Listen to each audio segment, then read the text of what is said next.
Welcome to the avoidant era, a time where emotional disconnection is at an all time high, where it's not just individuals that are getting affected, it's systemic. Both familial and romantic relationships are breaking down, and the very fabric of our emotional lives is fraying at the edges. But why? It's time we talk about something that many of us feel but not many of us understand: the attachment theory. Sometimes we question ourselves, why am I scared to get intimate? Why am I scared to get close? Why am I scared to trust?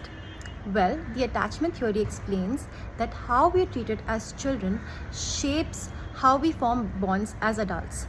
So, if our needs were unmet or neglected, or we didn't receive the security that we needed as children, we are likely to develop avoidant tendencies as adults. Avoidant attachment, what is it? How do I identify if I have it or not? Well, if trust feels impossible, love feels like a foreign concept, and you tend to keep people at arm's length.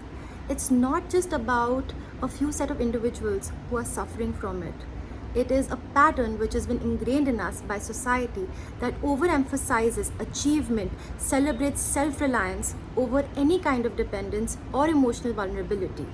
You see, we've been brought up in a culture where independence is celebrated, but at what cost? From early on, we are taught to bottle up our feelings, to push them aside, and to present a facade of strength. But is that really strength?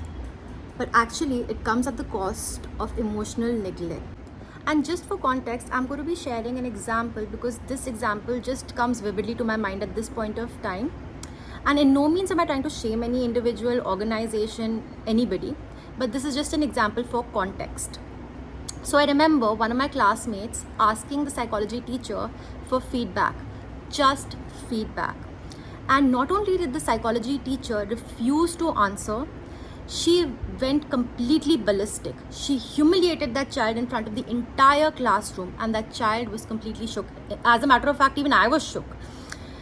And that just brought in awareness in my mind that a person who's supposed to teach us about human behavior, if she responds to a basic request with such cruelty, what is happening to our institutions? And by the way, this institution is one of the top 5 in the city that I went to.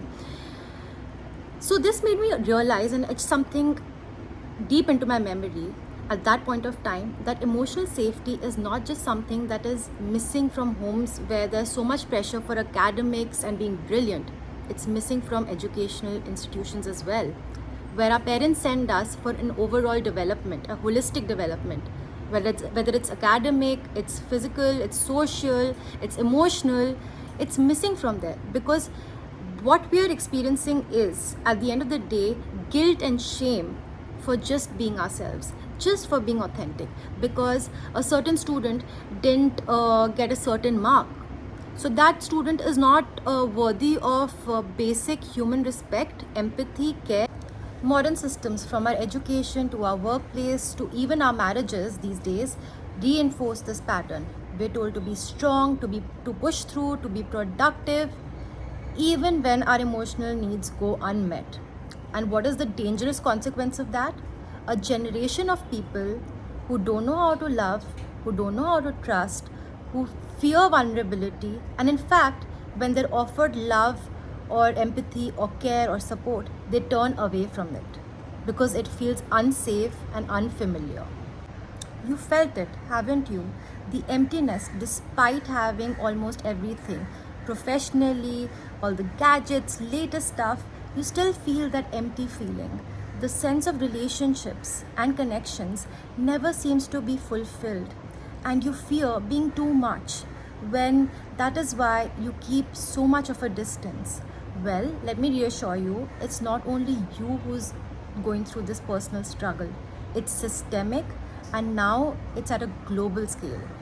We've been conditioned to view love from the lens of fear, when independence is confused as emotional strength. But here's the truth: real love, it requires vulnerability. Real connection requires openness, empathy, and trust. And these aren't weaknesses, these are the key to healing. I'm Hitaishita Virmani, a counseling psychologist and a wellness advocate. Together, we're going to break down these walls that we've created around our hearts and build up relationships that last. This channel is about challenging toxic patterns that are created around fear, and neglect. It's about rediscovering the power of attachment. It's about unlearning avoidant behaviors, rebuilding trust, and creating a future where emotional vulnerability is seen as a strength and not a threat. And last but not the least, if you feel alone, I hear you. And you need to know this. You deserve real love. You deserve real connection. And you deserve to be seen, heard, and felt understood. If you like this video, please give it a like, share it, subscribe, and follow for more insights. Have a good day. Bye.